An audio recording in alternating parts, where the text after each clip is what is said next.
Hi friends, இன்றைக்கி வந்து கொத்தமல்லி சாதம் செய்ய போகிறேன். அதுக்கு வந்து கொத்தமல்லி ஒரு அரை கட்டு வச்சுக்கோங்க. கொஞ்சோண்டு கருவேப்பிலை, 2 பச்சை மிளகாய், காரத்துக்கு தகுந்த மாதிரி நம்ம சேர்த்துக்கலாம். இதுக்கு இஞ்சி பூண்டு வெங்காயம் எதுவுமே தேவையில்லை. வெங்காயம் பூண்டு சேர்க்காதவங்களுக்கு இந்த ரெசிபி வந்து சூப்பராக இருக்கும்.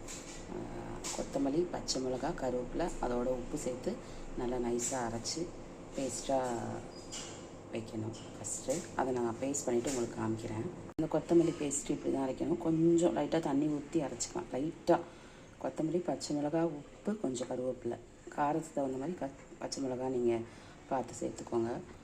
அதுக்கு தாளிப்பு எடுத்து வச்சுருக்கேன் பாருங்கள்.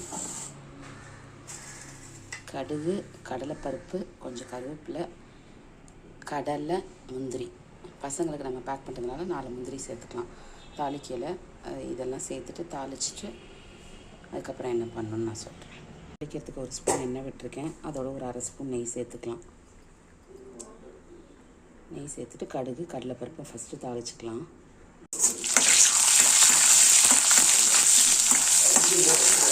கடுகு, கடலைப்பருப்பு கொஞ்சம் இதை தாளிச்சிட்டு அதுக்கப்புறம் மீதி எல்லாத்தையும் சேர்த்துக்கலாம்.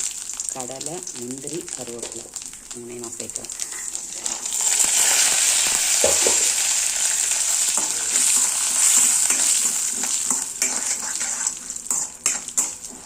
இது கொஞ்சம் ஃப்ரை ஆனோன்னா நம்ம அரைச்ச கொத்தமல்லி பேஸ்ட் இருக்குல்ல, அதை சேர்த்து நல்லா சுருள வதக்கணும். அதாவது அந்த கொத்தமல்லியோட, கருவேப்பிலையோட, பச்சை மிளகாவோட அதோட பச்சை ஸ்மெல்ஸ்லாம் போகிற வரைக்கும் நல்லா வதக்கணும். நான் வதக்கிட்டு காமிக்கிறேன். அரைச்ச பேஸ்ட்டு சேர்த்துட்டேன்.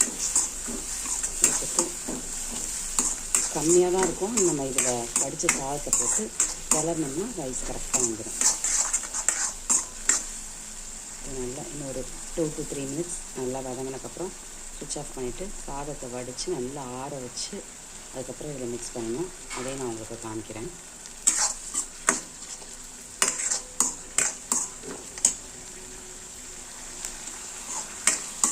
இப்படிதான் இருக்கும் இந்த பேஸ்ட்டு. அந்த பேஸ்ட்டு வதக்கணுன்னு இப்படி இருக்கும் ஃப்ரெண்ட்ஸ். நான் சாதம் வந்து லைட்டாக நல்லெண்ணெய் ஊற்றி நல்லா ஆற வச்சுருக்கேன். அதில் போட்டு மிக்ஸ் பண்ணிவிட்டு காமிக்கிறேன். அந்த பேஸ்ட் போட்டு கிளறணுன்னு இப்படி தான் இருக்கும். இது வந்து நம்ம லஞ்ச் பாக்ஸுக்கு கொடுக்கலாம் பசங்களுக்கு.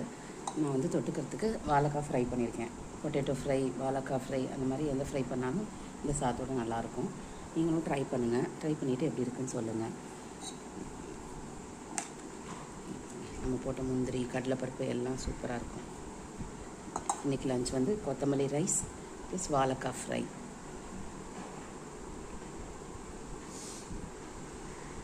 செஞ்சு பார்த்துட்டு எப்படி இருந்ததுன்னு சொல்லுங்கள்.